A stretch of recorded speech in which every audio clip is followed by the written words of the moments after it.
What is up, everybody, and welcome to episode 27 of the Geek Cast. I am Bobby, the Geek Guru.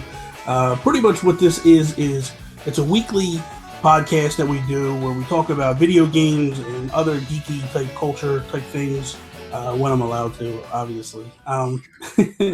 But we're changing the format up a little bit. What we're going to do is on Sundays, you'll get your audio podcast like you normally do.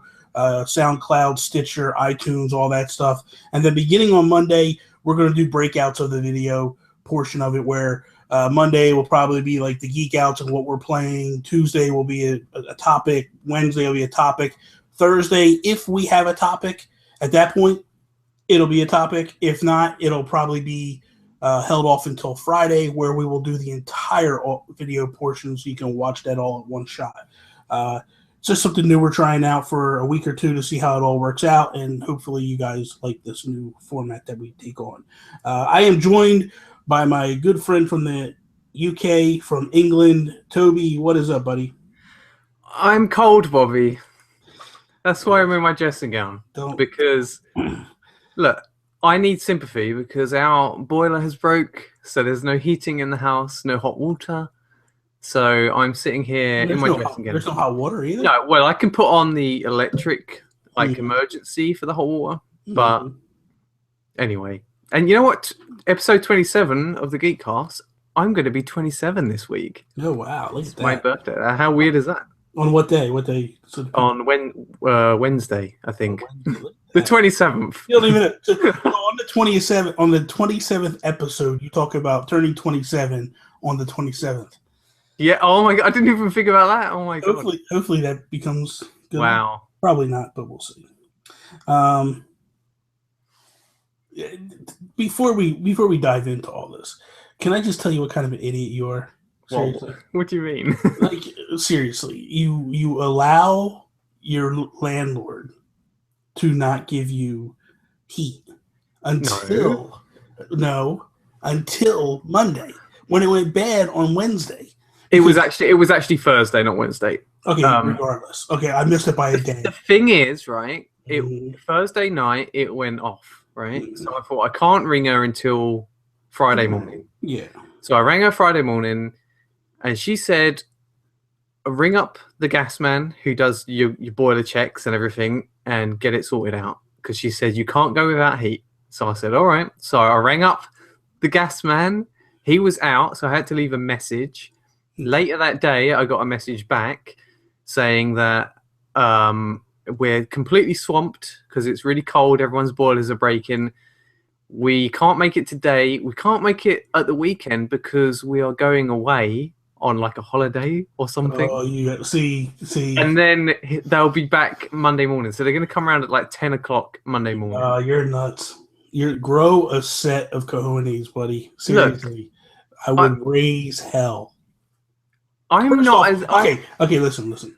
Let's get realistic here, okay? From the man's perspective, from the man's perspective, this isn't a big deal. We can handle this. Exactly. That's why I don't really care. I could just wear my dressing gown and I'll be fine. Stop.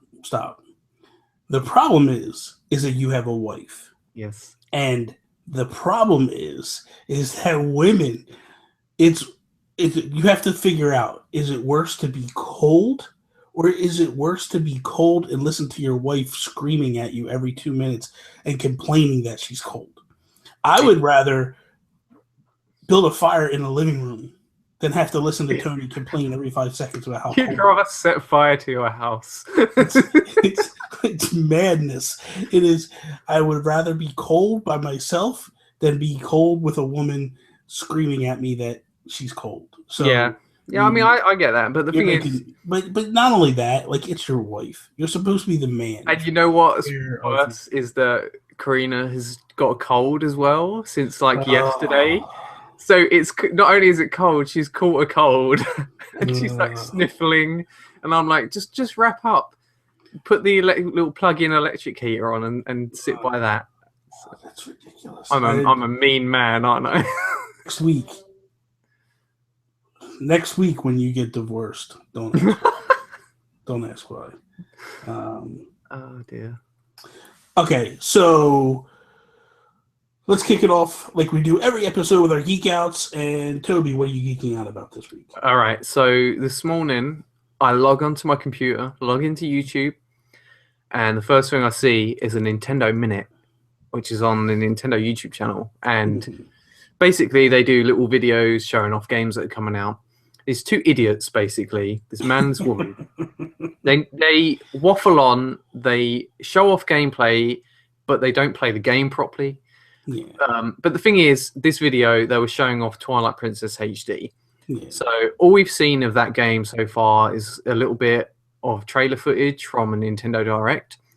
But this was actual gameplay. They were wandering around outside Hyrule Castle. They went inside the town, into a little shop, and then they showed off a little bit of a dungeon. And it kind of like, it blew me away, the textures. Like, I thought the textures looked good from the Nintendo Direct footage, but in this actual gameplay footage, so much ornate detail, especially when they went into the little shop in the town. There's like so many like little squiggly, like twirly designs on the floor and the carpet and the walls. Yeah. And like everything just looks so crisp and amazing. Like there was a gate on the way into Hyrule Castle, and I watched a comparison video, and it's just night and day how much better it looks. And I think this just going to breathe new life into the game, because like, people were complaining like, "Oh, it doesn't really look that good." Like it's meant to be a HD remaster, but it just looks the same. But let's look at it like this. First off, you need to compare it to the GameCube. Is first off, because that's what they're remastering. Link is left-handed in this game. When I played Twilight Princess, he was right-handed. Mm-hmm. It was obviously the reverse version, so that changes things drastically, I feel, number one. Because those that have played, and even played recently, Twilight Princess, this game is going to be different. Things are flip-flop, so it's going to be like, you're going to have to get used to that. Like, if you were used to running to the right to go onto some part of the map, you got to go to the left now. And yeah, that's going to be weird. Yeah, it's going to take a little bit of getting used to, and that's fine. That's fine because it changes it up. Exactly. I'm looking forward to it. Yeah, it changes it up and it makes it a little bit fresher, I feel. Mm-hmm. The other thing is if they are remastering the GameCube game, then essentially that's where the comparison should be against, not against the Wii version, because they're remastering that version and upscaling it and all that stuff. I understand why people are going against the Wii version, because that's the better of the two versions as far as looks goes. But what I've seen so far, I'm impressed. I mean, the problem is that they looked at Wind Waker and the dramatic turnaround that Nintendo did between the GameCube and the Wii U version. But I felt like that style called for that ability to pull out and make it brighter and more vivid and all that stuff. Twilight Princess is a dark game, so it's not. You're not good. I mean, you can't lighten darkness. You know, it's meant to be dark and dusty and dingy and all that stuff. So I'm excited for it myself. I think it's going to be really cool. I can't wait for it. The one thing that they showed, or they're starting to release a little bit, they did in that video that you showed me as well from Nintendo Minute, they did show off the Wolf Link amiibo. Yeah. He seems big. I mean, he's big. He is big. I can't tell 100%, but he almost feels bigger than Duck Hunt Dog. And yeah, I think kind of felt he was going to be relative in size, which was dumb on my part because I should have realized that like Duck Hunt Dog fits on that pedestal. Yeah. And he stretches, Wolf Link stretches across. The other thing I like too is like that they showed in that video was from changing from Wolf Link to Link, you just tap the gamepad. Oh yeah, that is a big improvement actually. Yeah, because you don't have to stop and pause, talk to Midna and change. Like, exactly. You tap it and go. So that's like a real streamline element that they've added there, and it gets me thinking as well about speed runs of the game, because I like watching Zelda speed runs anyway, and when Wind Waker HD came out, I watched people play that, and the actual HD version was very similar to the GameCube original in terms of speed running. But I think like this new thing, if they're adding things like tap to transform quickly, like that's going to shave quite a bit of time off over the course of the game. I agree. Okay, so myself, I am geeking out about two things. One is my beautiful Rusty amiibo that Yeah, I it's received gorgeous. yesterday. I love this thing. Catherine from Xanarkand Sky. You got it right. I Xanakin. got it right this time. She did this. The video I did. What a lot of people I don't know if they could see is it actually has the Image and Form logo on the base. I didn't notice that. Yeah. So she did the Image and Form logo, and That's there's cool. like brick and block and stuff there. I think she did a hell of a job. Like she knocked it out the park completely. Image and Form actually they loved it. They did like a little 30-minute video of my video and or 30-second video of my video and showed off, Rusty in all his glory and stuff. It's funny because she took this from Luigi, the Super Mario Brothers version of Luigi. So I put the two next to each other and I'm like, okay, I could see parts of Luigi still in him, but like there's parts where I'm like, how did she do this? Like you look at it, you go, okay, his chin should be coming down further. Like where did she cut it off? And it's just cool. It is cool. The difference is just above and beyond amazing. The metallics on him as well, like especially on like the pickaxe, like the silver bits. Like it's almost like a chrome effect that she made. Yeah, it looks like it's just basically like he's been digging into something more or less. Yeah. So that's a really cool effect. She did good. Even the neckerchief is. So I'm wondering if that's going to inspire Image and Form to actually get their act together and get an amiibo made. I think I've said this before. I think that they've been wanting to. Yeah. I know they've been wanting to. I think now, since the Shovel Knight one, I think they realize like it can help them. It can help sell games. I've said it before. I feel like that when the Wii U version of Steam World Heist hits, they will be amiibo. That's my gut. I really feel that. So if they make a Piper amiibo when Heist comes to other consoles, will they go back and make a Rusty amiibo as well? I don't think they'll do a Rusty amiibo. I don't think that's going to happen. I think it'll be Piper. They're going to want to focus on the new game. I was talking on Twitter with a couple people who started tweeting me after they saw this. And one thing that I came up with, one of the ideas I came up with is if you had the Piper amiibo and you could scan her in one time. So if you lost a crew member and you could scan her in to revive one member one time during the course of a level, it'd be awesome. It'd be cool. Yeah, it would make the amiibo usable. You would use it. You would have it with you all the time. It's not one of those scan in once and never use it again. Yeah, it would be a useful use of it. It would be meaningful. Whereas if you limit it to just one time, it's kind of like, okay, it's not make or break. It doesn't like break the game or anything like that. It just makes it fun, So maybe like for the hardcore people, maybe it'd be best to only make that feature available on the casual setting or the regular setting, because if you was playing on the higher difficulty setting, that's like a big like extra thing. Like it makes it a lot easier being able to revive one and still get your 3 stars at the end. Yeah, but that don't matter. I mean, it's not like you're comparing those 3 stars to people that nobody can see those 3 stars anywhere. You know what I mean? So I wouldn't mind it. I wouldn't mind if they kept it in place. What about achievements? They might add achievements to other consoles, and then those consoles. But you're not going to be able to use an amiibo on other consoles.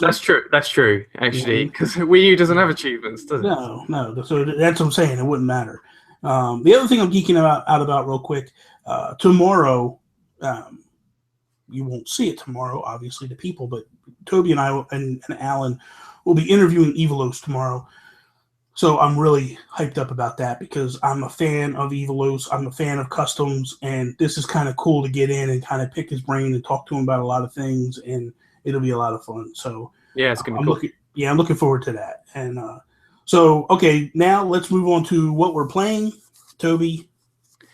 All right, don't tell me GTA 5 because I don't want to hear about GTA. Well, I did have a GTA 5. Don't care. Nobody cares.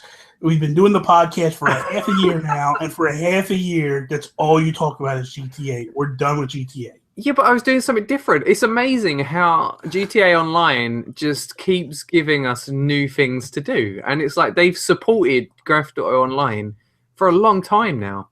And it's like they're putting a lot of effort into making it something that people don't get bored of. Yeah. Yeah. So because This is me giving you a little golf clap because Yeah. All right. Well, because here's the deal: you're not going to see another GTA for another 10 years anyway. yeah. So I'm going to be talking about it for 10 years. so they need to support this game to make it relevant and keep it in people's minds. Look, if you're allowed to talk about Splatoon every other week, I'm not talking about Splatoon this week. So go ahead. Yeah. All right.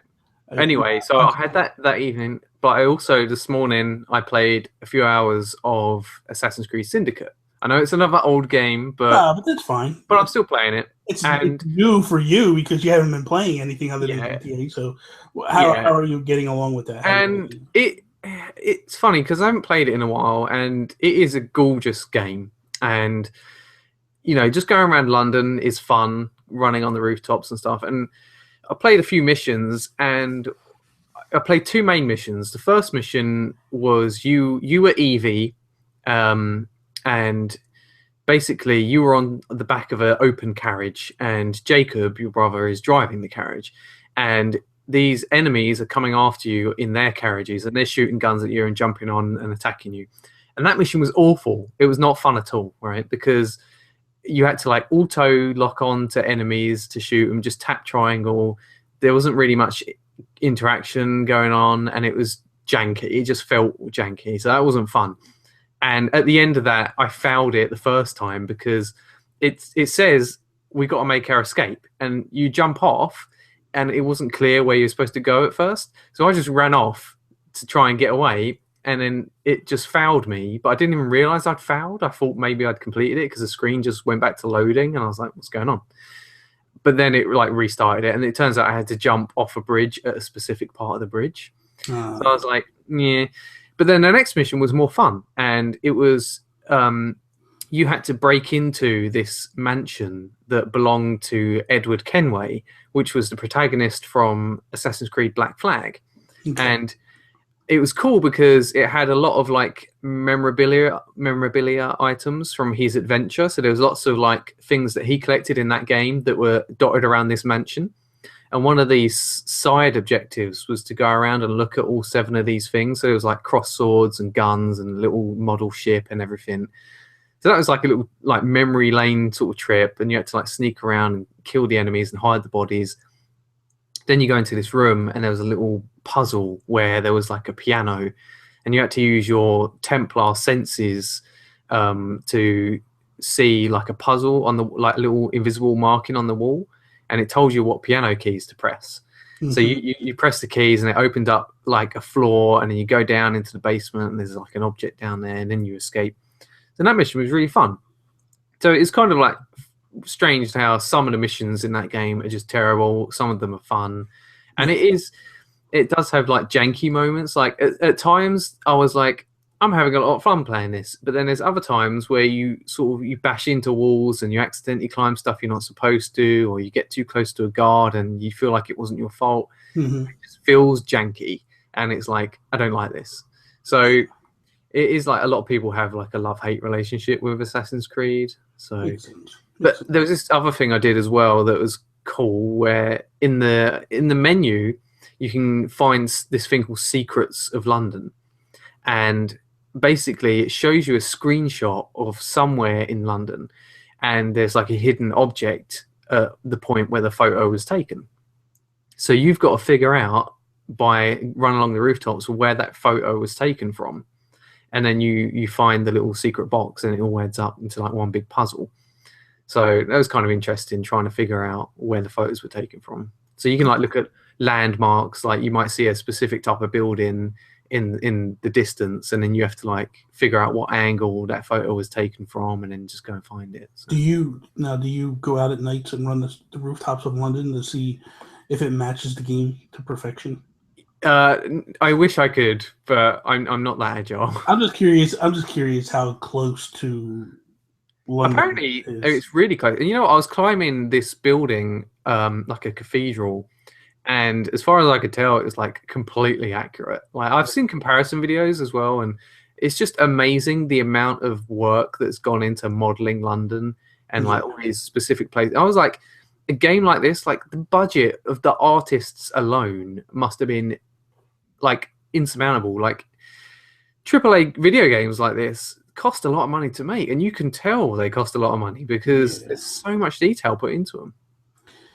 I'm sorry, it's snowing outside. I have a blizzard going on, and there's people like walking down the street, and it's like, what are you people, idiots? Like, where are you going? You know what? From here, it looks like the middle of summer. You're sitting there, you got sun shining through the window. You're in your t-shirt. Like, what's going on? Get the crank heat in, man. I'm like, oh, it's so warm. It's bad outside. I mean, it's like the snow's blowing sideways. It's bad. We got about probably 6 to 8 inches, or 8 to 10 inches already. Really? It's hard to tell with the snow drifts, but it's pretty bad right now. Myself, I have been playing. Choo choo, Mr. Train. Myself, I've been playing some more Xenoblade Chronicles X. I love that game. It's been eating up a lot of time. It's actually made me go back to Chronicles 3D. Yeah. And I've been playing that more as well because that game is just great. What I like, they're two different games to me. One is kind of like just your open world, your adventure. You just go pick missions and you go knock them out. 3D is more story driven, and it's, so you're actually, that one to me feels more like a Zelda or something like that, where you're out, you're adventuring, you're going out, you're trying to find stuff. So those two games, I like them both. The one thing I like about them is the combat. The combat is very similar, so you can jump from one to the other, and it it works. The one thing that I like better, I'll be honest with you, I like Xenoblade Chronicles better than X, just because I like the chain combat. I like when you can start, when you do that chain and it has that glowing beam to all of you, and one person makes a move and the next makes a move and the next makes a move, and then if you do it right, and then you sometimes have the opportunity to like continue the chain and keep going, and it's a lot of fun. So I really am enjoying that one more. Plus, I like Shulk. I like the Monando. Do you think you'll ever get it on Wii U Virtual Console? If it comes. Is it not already out? I thought they were talking about I don't. It might be in UK. They haven't in the United States. It's not here yet. See, I'll be honest with you. If they were to do an HD remake, I would definitely get it. I think graphically though, the Wii version is a lot nicer than the 3DS version. Like you would notice. Knowing me, I don't know why I'm even debating it. Like, and you can play it with a classic controller, like a Pro controller. I probably would, honestly. The one thing I do like about playing RPGs on my 3DS is it's on the go. So I can pop in for a little bit, play for a little bit, and then bounce out, and then so on and so forth. So, but I probably would. I don't know, though, because, man, like, I feel like I have no life right now with Chronicles. Like, with Chronicles. It's a big commitment. So it's a big commitment. And the main thing that I've come to do is stay focused on the story. Try not to get wrapped up in all the little side missions, because you could be there forever doing those side missions. My main thing is stay focused on the story mission, try to beat the story, and then the side missions will be something that if I want to, one day if I'm in the mood to play, I can go back and knock out some side missions. And you've got your scale now, right? I got my scale now. And I don't so what is that like? The scale is cool. To me, the scale is more like a second opportunity. So you go in and you fight, and if the scale blows up, you then have your life as your person to continue fighting. I don't use the scale much, honestly. Like, I don't know what it is about it. Like, I did one mission where I lost the scale and I couldn't get it back. I had to complete the mission before I could go back and go get other stuff, and I just never went back after that to get it. Wow. So I thought that it would open the world up, like, you know why? Because you don't, unless I have to buy extra stuff and upgrade it, you don't fly. I thought the scale would make you fly. And I think it is when you upgrade and buy different ones. Yeah. This one that I got that they give you for free, you're able to jump higher and jump into other areas. Yeah. So that's basically where I'm at with that, and I haven't even played with getting scales for the rest of the people because they're expensive. So the other game I'm playing is Dragon Quest Heroes, which is a lot like Hyrule Warriors. I actually dipped into it last night a little bit, and I am loving it. Is that on PS4? It's on PS4. It looks Better than Hyrule Warriors, obviously. Really? Yeah. Oh yeah. I think it does. Aren't they both cartoony though? Yeah, but it's just more vibrant colors. Okay. There's more pop to it, and I don't know. I just like the character design. And the other thing too is they all talk, so I don't have like a mute going, like that. Yeah. Like everybody else in Hyrule Warriors talks except for Link. Like, come on, man. Okay. Enough of that nonsense. The thing with Horror Warriors is you've got all the Zelda like Yeah. love. Like you've got all the characters, you've got all the sound effects and all the enemies and everything. So if you're a big Zelda fan, that must be a huge like draw for Hyrule Warriors. Don't get me wrong. I love Hyrule Warriors. Mm. I'm not taking anything from that game at all. I love it. I beat it. I'm going to buy it when it comes on the 3DS. I love it.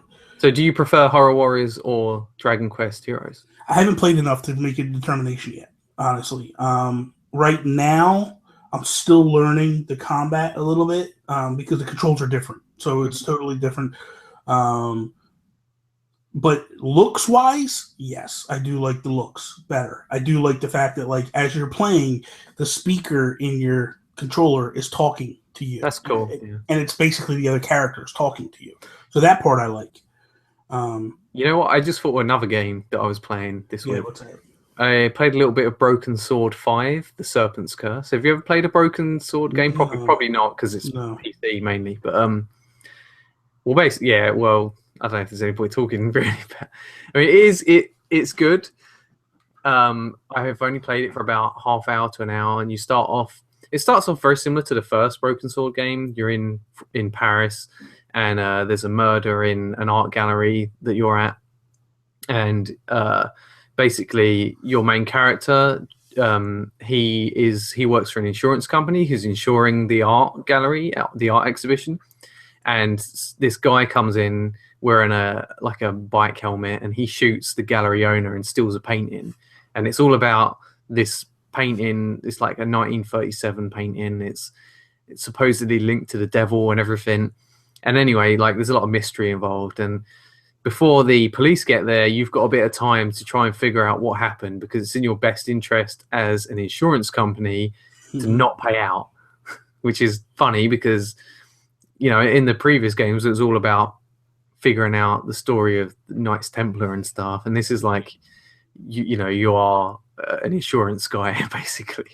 But it's the same character. It's just he's working with an insurance firm. But anyway, like, it's got the same sort of humor as the other games, and the puzzles are kind of like weird, and like there's a point where you pick a pizza up that falls on the floor and you put it in your pocket, and then you give it to this guy, and he eats it, and then he sort of talks to you because you fed him pizza, and then out of your pocket, no less. Yeah, exactly. It's like that's gonna have fluff on it and everything. Yeah, that's pretty nasty. But yeah, and it's a good fun game. So. Okay, so right now we're going to kick off into our first topic of the show. This one's I think it's going to be kind of interesting. There's been a lot of NX rumors lately, and we don't want to get into NX rumors here. That's not, we might tip on some of those because obviously we're going to have to in order to get where we're going here. But we kind of wanted to do an idea of like if you ran Nintendo. So right now, if you ran Nintendo, how would you handle the NX launch? What would you do to get it over with the people and make it sell? You know what I would do? I'd look at what the other consoles did. Mm-hmm. So when you look at Sony, they had a conference show where they had like everyone come to this place where they unveiled what the PS4 was. It was a massive event, big screens, big projections, and it was like a big E3 conference basically, but just for the unveiling of the PS4. Mm-hmm. And that was such a cool moment. They showed off loads of games that were coming to it, and they talked about tech details like what sort of processors and graphics capabilities it had, and it kind of like it was a big info dump, and everyone's attention was on Sony for that. And that just got everyone excited. And then later on that year, it came out. And it was like, it wasn't like a long build up. It wasn't like E3 and then another E3 and then it gets released after that. It was quick, all within 1 year. Yeah. And I feel like that is Because the Wii U was E3, then they came back for another E3, yes. and then it launched that winter. Yeah. So I think that the smart thing to do would be do a conference of some kind. I'd prefer like a conference rather than a Nintendo Direct, because Mm-hmm. Nintendo Directs are good, but they don't really go as like mass appeal. Like I don't think they gather as much of an audience as a conference would. It doesn't feel like as big an event, you know, a big celebration. Um, and also talking about the rumors a little bit, everyone's like the rumors are basically all centered around there being a handheld and a console, Yes. the hybrid thing. And there was a rumor that they were going to release the handheld version first in this year, and then 2017 the console version. Mm-hmm. If that's true, if there are these two things, I think that would make sense. Yeah. So Well, I said that. I think a while ago in our yeah, you did. podcast where I said like, they need to launch one because there's no way in order for this to work properly and to be a high-powered piece of equipment. There's no way they can shell this out and go, here you go, $700, come get us. Nobody's going to do it. Nobody's going to move. No way. What if they did $200-300 this year, and then next year another $300 to $400? People might go for that. You know, they're more susceptible to go for that. I feel, especially if the games work on both devices. Yes, because you would have like maybe there's a year gap between the handheld and the console, so you'd release the handheld. It's cheaper than what the console would be. People buy into that cheapness. They get a bunch of games. By the time that year is up, they've already got a bunch of games that they can play on their new console that would probably come with new features as well that the handheld couldn't do. You know, well, let's do an example. Let's do a hypothetical. Let's say that Zelda hits for it. So you're playing Zelda on this handheld, which is HD. It's high res. You're playing. Now you go to your console, which now you play on the TV. Your screen that you predominantly played on here will now be on the TV. This turns into a map or your item box and all that stuff. Exactly. So, and that's the type of features they would have. And it would look a lot better. Yes, the TV version would upscale and look better. Yeah. And, they might have other features. You know, it might just be simple stuff, like graphically it'll be a little bit better, but since there could be more processing power, maybe there's more enemies on screen or whatever, just little things like that. I mean, who knows? Yes, exactly. Okay, so myself. Now, if I run Nintendo, this is what I do. March. And I'm looking at it as Nintendo's going to. This is what I really truly believe they will do.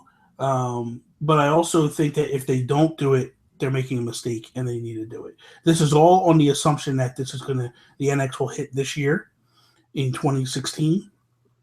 So saying that, I would say that their best key of action is to next month, in March. March, do a Nintendo Direct where you make an announcement, and it's just like maybe even February, you have a regular Nintendo Direct, and then at the end of the Nintendo Direct, you go, in March, we're gonna do a special Nintendo Direct that's strictly NX. When in that NX, it should be more like specs, what it's gonna do, how it works, all that stuff.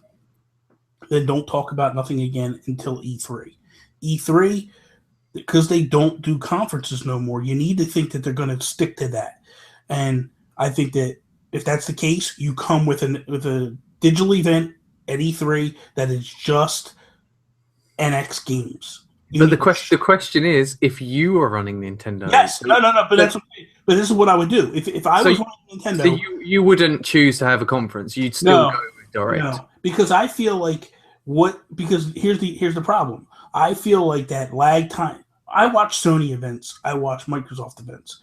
It annoys the hell out of me when every single person in the company needs to puff their chest out and go, I work for Sony and I'm a higher up and I'm going to announce these 5 games or these 2 games, and then I'm going to walk off the stage and the next guy is going to come on and he's going to puff his chest out and announce these 2 games, and he's going to leave, and then it just annoys me. Like, stop it. Just show me what you're going to give me. If you cut out all the fluff of introducing this person and that person and this person, you would have a 30 to 40 minute.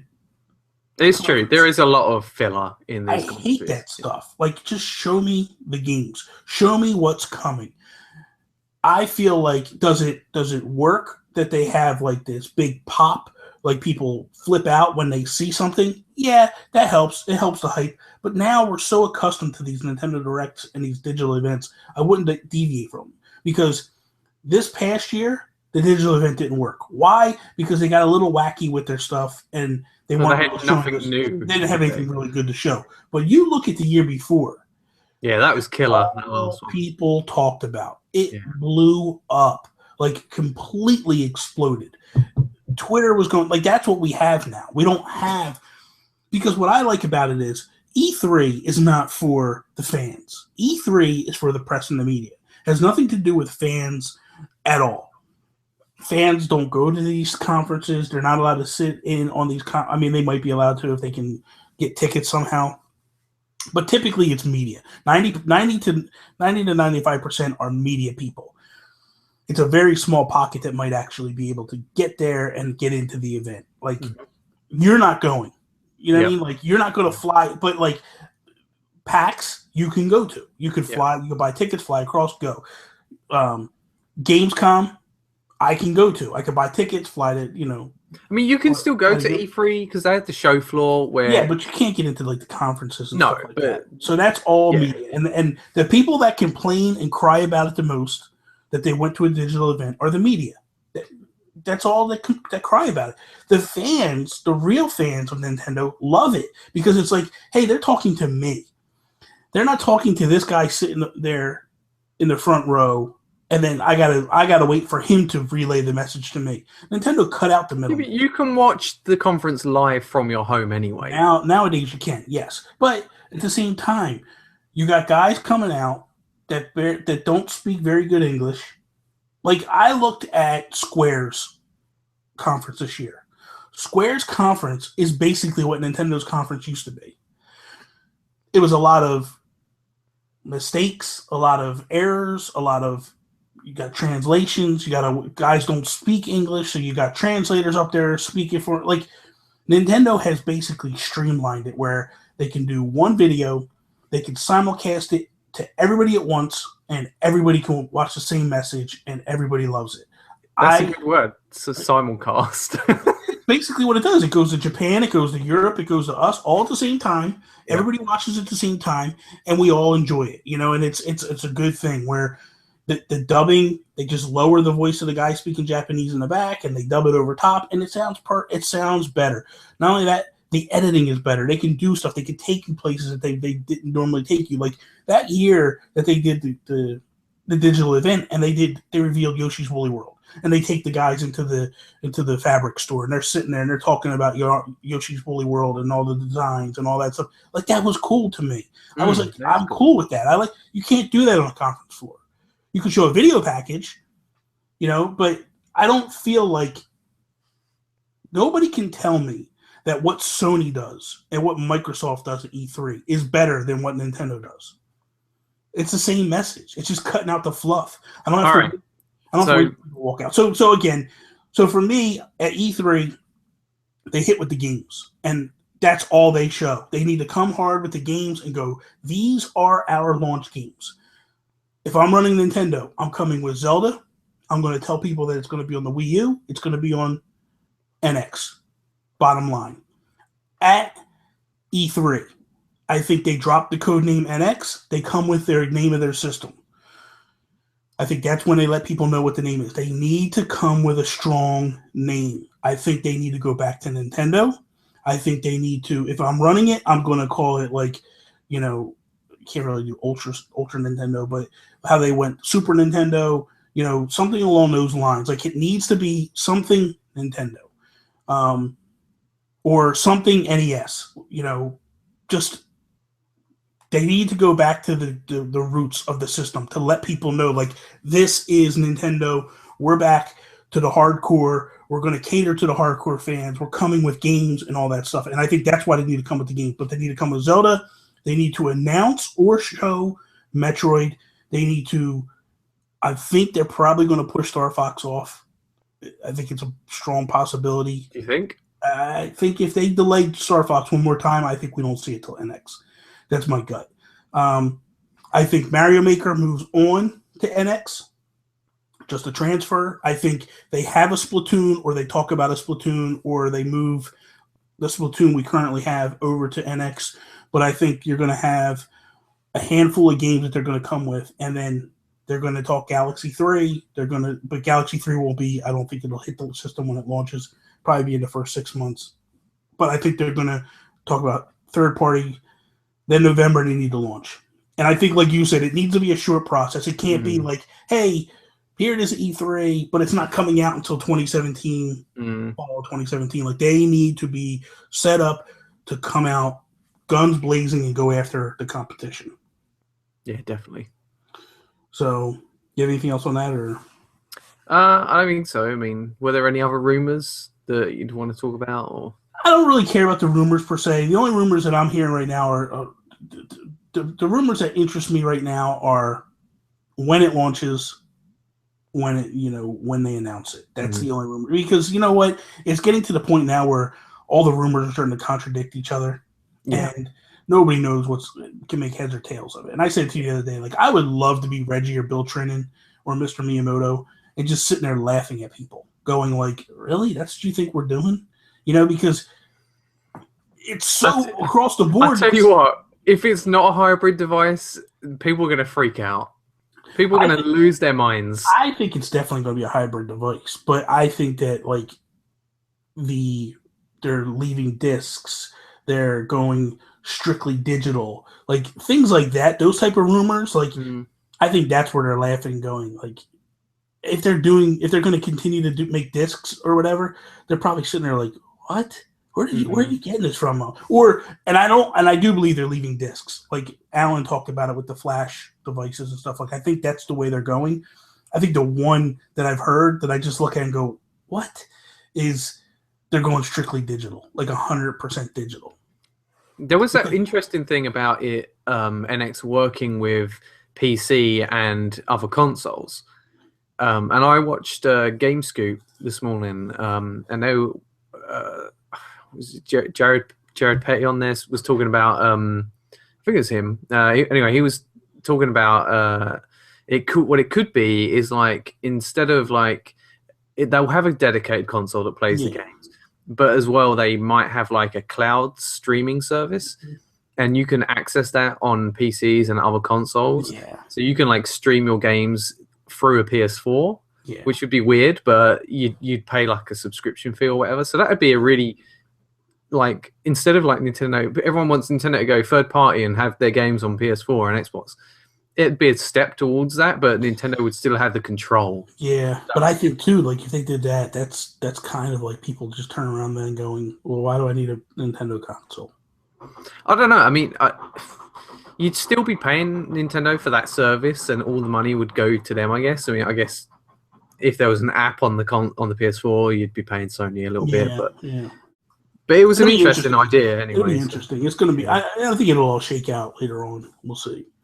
The other thing that kind of popped up this week, well, actually yesterday, was the leaks about a game. What was it, Emily? Oh, yeah. Emily Rogers, I think. Emily Rogers and Liam Robertson, and then there's one other guy who I think they all work for Nintendo Life. They don't work for, but they do articles for Nintendo Life, and we've seen Liam Robertson doing stuff for Unseen 64. Yeah. We know that he's pretty rock solid with his facts and stuff or the things that he uncovers. But it started off where they basically said like, hey, there's going to be an announcement on Monday where we're going to announce a game that we've uncovered. It's a brand new game for the Wii U. It's not been announced yet. It's a Nintendo made game, all that stuff, and then they jumped ahead and then they announced that it was actually Paper Mario. Yeah, and you know what? It does make sense because I googled Paper Mario Wii U. And last year, around April, before E3 last year, there were a few articles saying that there was a rumor that they were going to unveil Paper Mario at E3 last year. Yeah. But they didn't do that. So maybe they just held off and they thought, we'll get the game done. It's at the moment apparently it's in localization / Yeah. translation, all that Yeah. testing. So maybe they've had that extra time, get it nearly finished, announce it like now, release it in 2-3 months. So Now I see people like saying like they want Paper Mario like the RPG. yeah, Because wasn't the Paper Mario on the Wii kind of like a 2D, 2.5D So side-scrolling kind of platformer, right? Super Paper Mario on the Wii. I really like that game actually. I did too. That was like it was like a completely 2D side-scrolling platformer, but you had this ability where you could swap the dimensions from 2D to 3D, and it would move the camera like onto the 2D plane and turn it 90 degrees. So you were looking down, and it was like everything was suddenly 3D. Yeah. And that was actually a really cool, unique game idea, and you could like see things from a different perspective, and you could like slip into areas that you couldn't normally see in a 2D field of view. Mm-hmm. So they did something really cool with that, but all of the combat was like a platformer. So you jump on enemies' heads to kill them. It wouldn't like go into like a battle screen, and you wouldn't have turn-based battles or anything. So it was quite a bit different to the original N64 one or the GameCube one. But then there was the 3DS one, Sticker Star, which was kind of like a step back to the old formula, but it was simplified version of like the GameCube N64 one. So there was turn-based battles, but instead of a lot of the more complex RPG stuff, they had stickers, and you were basically collecting stickers, and you would use those to battle with, and then you could get more coins to go buy more stickers. So it was like a very simple RPG mechanic. Yeah. So, but people really want the old style of the N64 one or the Thousand Year Door on GameCube. Like that was more of a hardcore, or not necessarily hardcore, but it was much more of an RPG in its format. You'd go up levels and you'd have companion characters with their unique abilities and stuff like that. See, here's what I'm thinking, and I'm possibly wrong. I really don't follow the series that strongly. Like I said, I played the one on the Wii. It was the first one in the series I actually played. But I feel like they're probably going to lean more towards that. And the reason why I say that is this. They just released Paper Jam. And I feel like you have your RPG as it is. Like, I don't see them coming out with another RPG right so close to the last one. Because if they do, that's the mistakes they've been making with the Wii U all along. Is they put a game out on the 3DS, it works, and then they move it over to the Wii U. I mean, they did it with New Super Mario Brothers. They did it with Super Mario 3D World. They did it with Donkey Kong. It was like a continuation of here's the one, boom, it immediately moves over to the big console, and not immediately, but like within the year. So part of me thinks they're going to like stick to the formula of the Wii.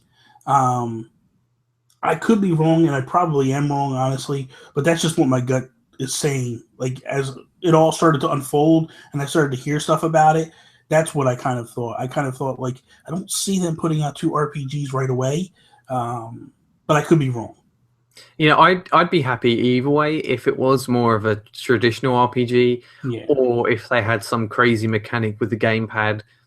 As long as I didn't have to look at the gamepad all the time, I'd be fine with it. It'd be kind of cool, not to cut you off, but if, and now I'm thinking about it, it would be kind of cool. Like if you were playing and you have the gamepad here, and the gamepad was stuck in the 3D view, and the TV was the 2D view. That would be cool. And maybe if you tapped the gamepad, it flipped the screens back and forth. Yeah. So if you wanted to predominantly be in the 3D view, and that is actually the view that's working per se, right? That's what you stayed as, or you could flip flop them. That might be. Yeah, I mean the problem is with that is where they had the 3D view in Super Paper Mario, because you could see other stuff. Like there were pits that you could fall in that you couldn't fall in the 2D plane.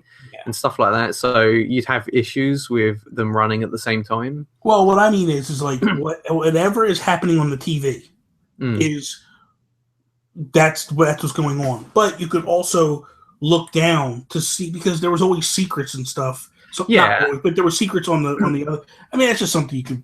Yeah, I mean, you could work something out with that, I guess. because the other thing too was like if you were coming up against enemies that you couldn't beat on the 2D, you could turn it to the 3D and like just skirt by them. Yeah, exactly. Or even walls, like walls you couldn't get past. Yeah, you just turn it and it would skirt through. Just I don't know, something to kick around. Okay, so the last thing we wanted to talk about today is Steam World Heist, and we kind of wanted to break it down and to kind of give, because people that watch my YouTube channel, they saw what I thought about it, but you and I really didn't. We had initially discussed about doing a breakdown video of it and all, and then as time went on, we were like, well, let's just wait till you beat it, Toby. And it just took forever because you decided to just like fall asleep on it and sit it there. So last week you beat it. Yeah.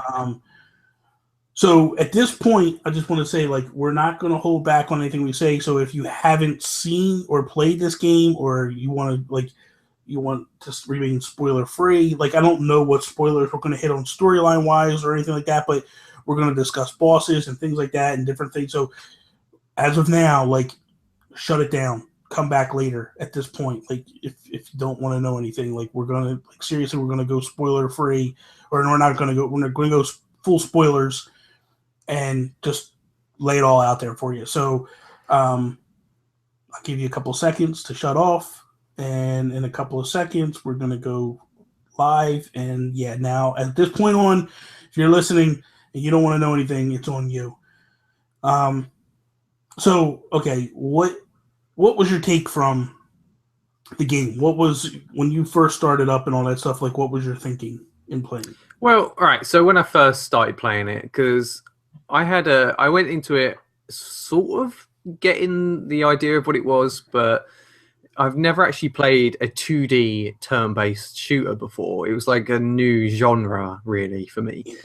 And going into it, it sort of clicked right away, like what you had to do and how you had to aim with the characters, because basically you control a team of robots, and each robot has its own turn. They move and shoot, or sometimes you can move and not shoot, depending on what gun you've got. But anyway, the mechanics are simple enough to get the grips of quickly. So, and I was like really impressed, like immediately, with how the shooting mechanics worked. So, you'd start off with your laser sighted pistol on the main character, because you start with just Piper in the first mission, and it sort of eases you into it.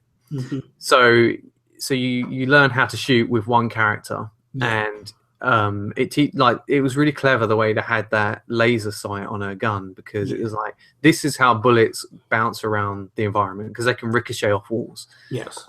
So it was like really cool how they taught you the mechanics of it, and then they opened it up as you get more characters and more different types of guns and stuff. That's the one thing that I liked about it, was it started you off nice and slow. And that's what I talk about in my first impressions video, was like, you start off and you're playing like, this game's easy. This is a joke, and then all of a sudden it's like, boom, it like punches you right in the side of the head, and it's like, now we're going to pick it up. And the Scrappers, to me, was a very easy go through. It wasn't difficult at all. The Royalists is when the game started ramping up, and I was like, definitely, okay, now it's game on. Like, now we're going to really go after it. Just curious, how long did it take you to beat the game? I think it was 18 hours and 45 minutes, I think, something like that. Quick. That was quick. And I got all stars apart from 2 on the final boss. Yeah. So. Myself, it took, I want to say 25 hours, if I'm not mistaken. Mm-hmm. And I was missing a lot of stars. And I actually went back after I beat the game, picked up all the stars, and then beat the game again. And then I went into New Game Plus. Now, you had said that your favorite character that you picked up was Ivansky? Yes, definitely. Now, have you... Go ahead. He's such a beefcake character. I don't know. All of the robots have their own unique look and personality to them, Yes. and I love that you can go around your ship and talk to them after every mission. They've always got something new to say. Yeah. And yeah, like the design of Ivansky is he's this real hench big robot. He's always got like a big dumbbell in one hand. Yeah. Like, why is he walking around? Even like in the missions, he's holding it, and I don't know. He's just a real fun character, and he's got a lot of health, a lot of hit points, and he can have heavy weapons like bazookas and stuff. And the thing about it too is like what you touched on for a minute was that's where a lot of the story to me comes out is when you go back to your ship and you talk to the different characters. That's where a lot of fun to me was in like learning the backstory on the characters and all this different stuff. And it's completely optional as well. Yeah, you don't have to do that stuff because I actually stopped. Like I did it for a little bit in the beginning, and then I was like, I don't care what they're saying. I just want to beat the game. Same here. Push it through, But for me, I loved Billy Gill. I thought he was just awesome. Yeah, he is cool. and the thing of it is like, and I talk about it in my first impression was when I played the demo with Brian, Billy Gill was open, and basically how that game opens up where you're going through a Captain Piper and you're looking for some stuff and you shoot some stuff and then you essentially stumble onto a couple of characters. When I played the demo, I had 2 characters when I started off, and we found Billy Gill, and I was like, okay. So for me, like you don't find Billy Gill until you get into the Royalists game, and that's where I was like, man, I want Billy Gill from the beginning. So, and that's the nice thing about New Game Plus is with New Game Plus, you start over with all the hats you've collected and all the characters that you've got. Yeah. You don't get the weapons. The weapons start over from scratch. I felt like, and if you play, it's funny because that's where I feel like a lot of it references Steam World Dig is when you're playing, in Steam World Dig, there's 3 different separate levels of play per se. You have the past, the present, and then the future kind of is how, and that's kind of how I took this game was the Scrappers was kind of like post-apocalyptic, old, dirty, dingy. The Royalist was kind of like the uppity, like present time, and then what was the oh god, my mind just went blank.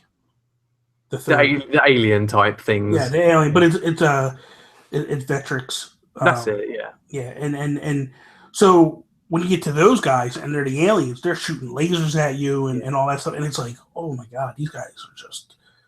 But I don't feel like they were harder than the Royalists. I feel like the Royalists were harder than them. I don't think so. I mean, well, all right. So for me, anyway.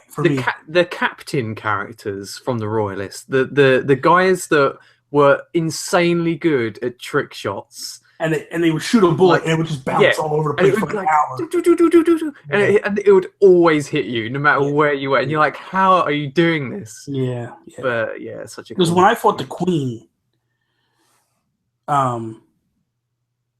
The Queen was wrecking me, because when the captain would come in, it was over. I kept getting killed. It wasn't that the Queen was wrecking me; it was leaving the Queen with 3 stars was the difficulty. Yeah. So it wasn't until I ramped up everybody, and then went back after the game and grabbed all 3 stars.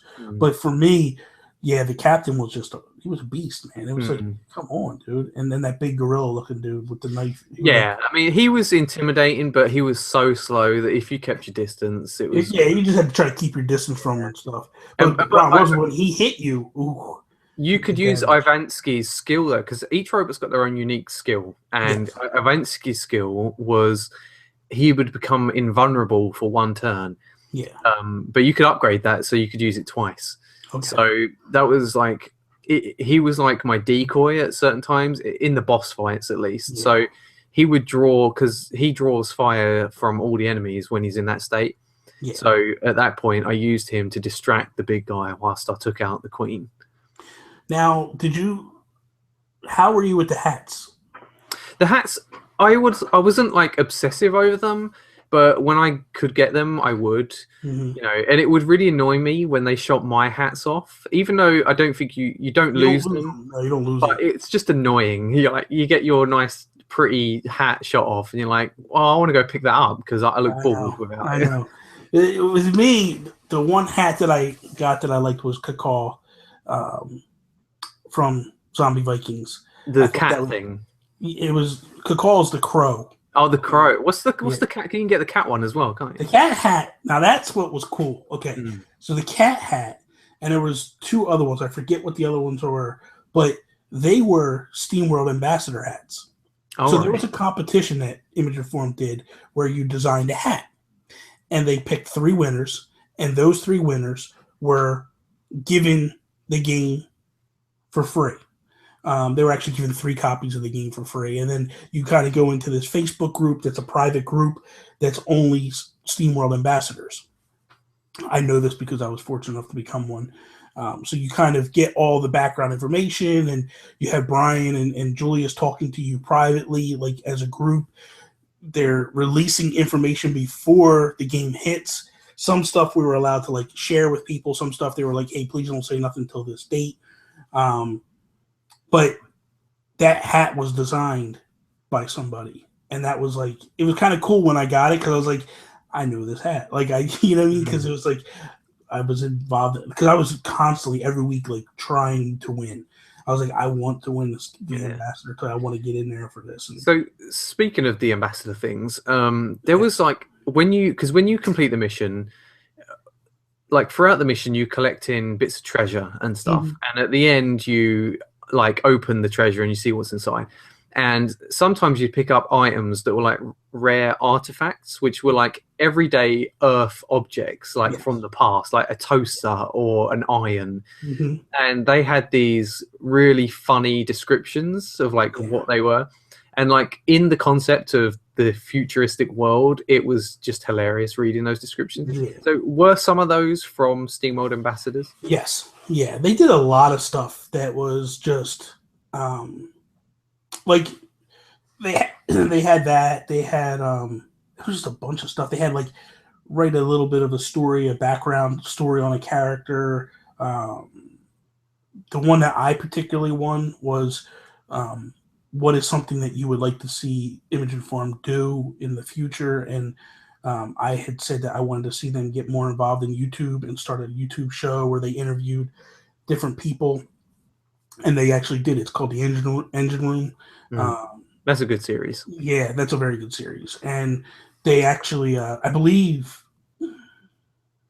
the other thing was that they did was they had someone do a review. So, okay, you know, remember when you were a kid and you would open up a magazine and they would be like, this game is fantastic, IGN, or this game is out of this world, you know. Like a quote, a box quote thing. So they had basically, they had everybody like give box quotes per se, and then they picked the best one, and that's actually in like the trailers and stuff. Like when you see the game trailers, it's in the game trailer. So that stuff like that they did, and but that part of it was a lot of fun because you got, like I said, you got to see a lot of behind the scenes stuff before people got to see it.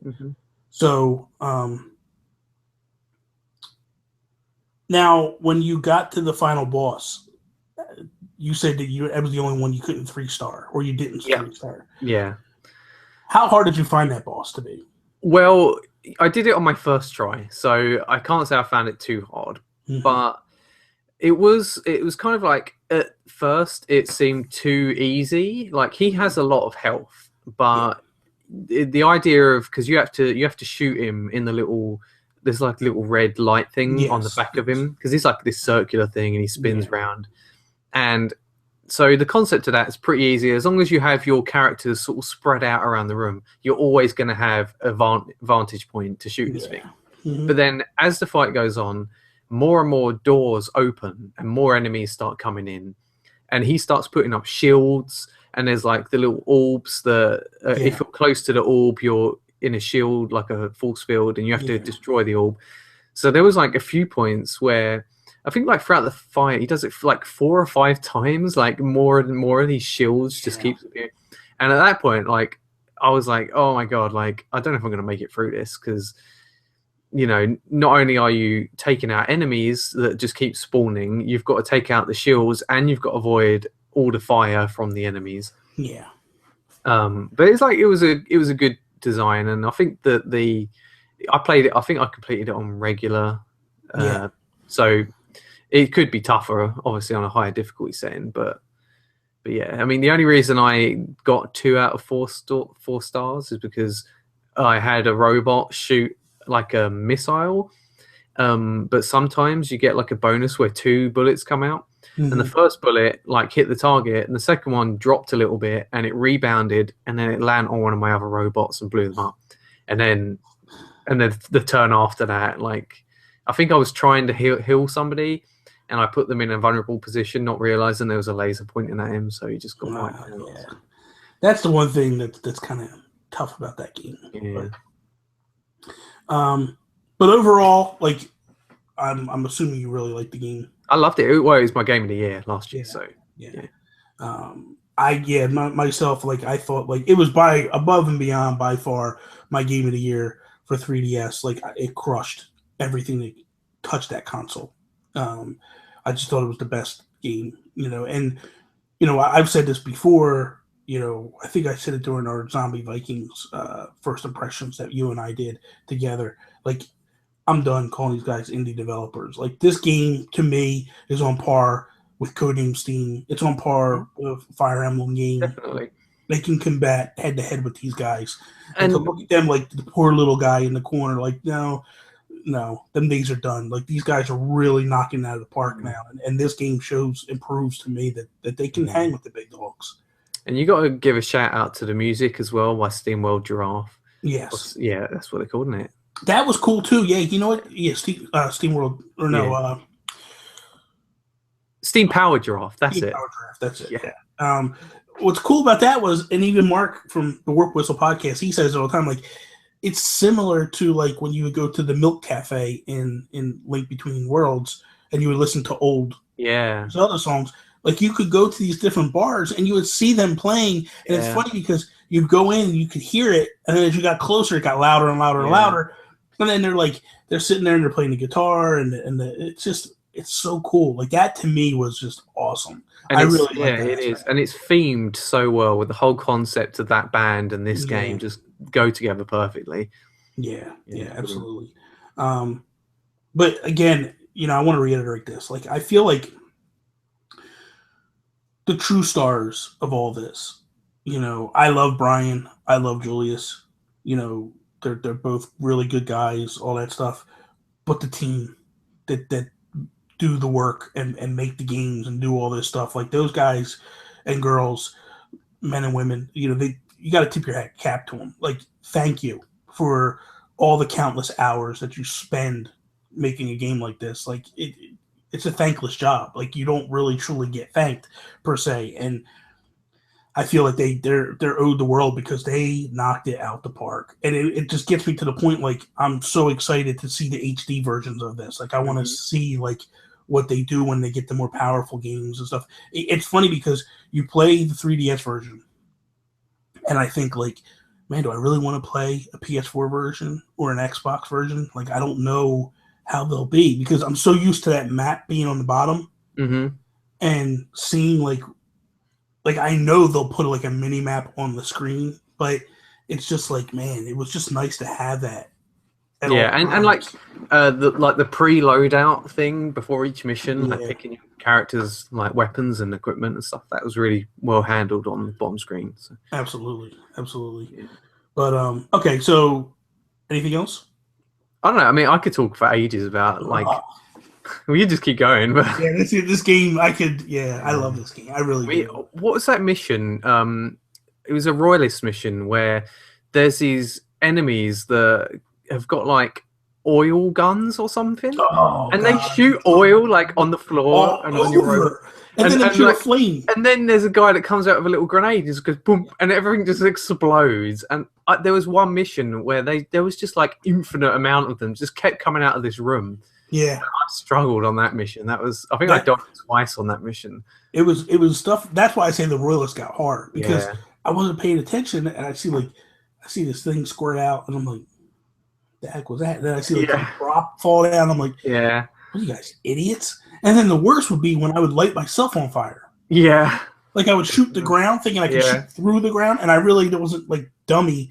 Yeah. It's obvious not hollow because there's oil on the ground. And I'd light it up, and there I go. I'd die. And I was like, what an idiot. Like, how dumb can you be? And those, another enemy that I didn't like was the later enemy that, it's kind of like, it's got like a shield at the front of it, and its head pops open. Yeah, and these little tiny things pop out, and they float over, and they're like little grenades, and they just drop down on your head.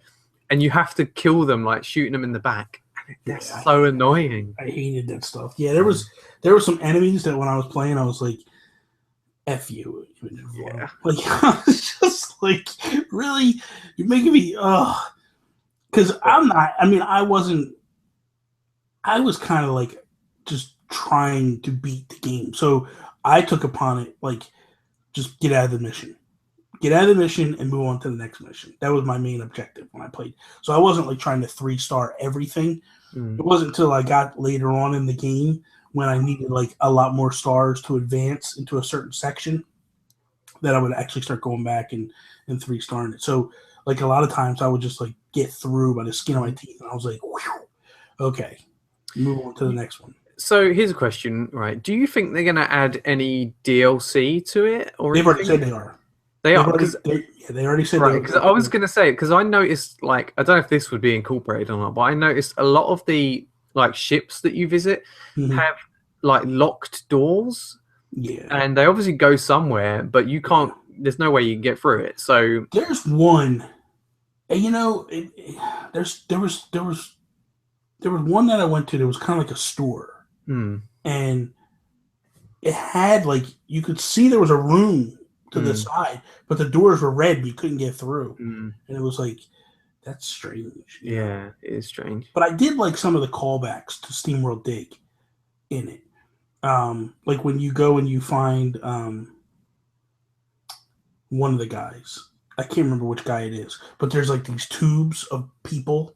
Oh yeah. That's those big guys that are in Dig that throw the bottles at you. Yeah.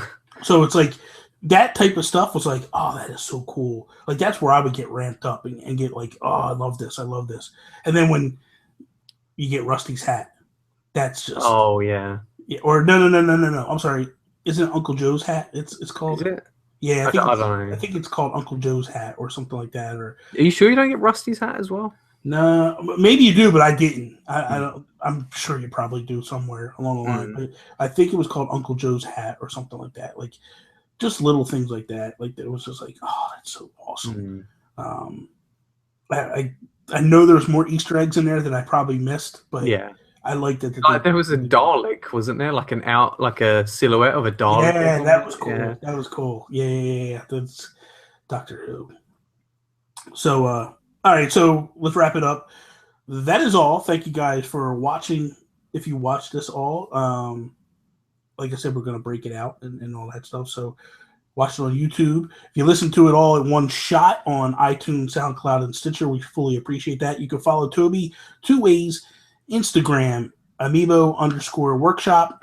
Check out all the cool amiibo stuff that he is doing. He's doing a lot of custom work. I've got a Shovel Knight coming up soon, so look out for that. And you sold Starwolf, correct? Yep, that's gone. Yeah. He does have an Etsy shop where he sells his. So Shovel Knight will go on there, and I've also ordered a new one, but it's going to remain secret. I'm just going to show you when it's done. Okay. And then you can also follow him on Twitter at Toby's_take. Allan, he's not here, but you can follow him at Allan_Paxton. I am Twitter, Instagram at the Geek Gurus. That is all. Peace, mother. Bye.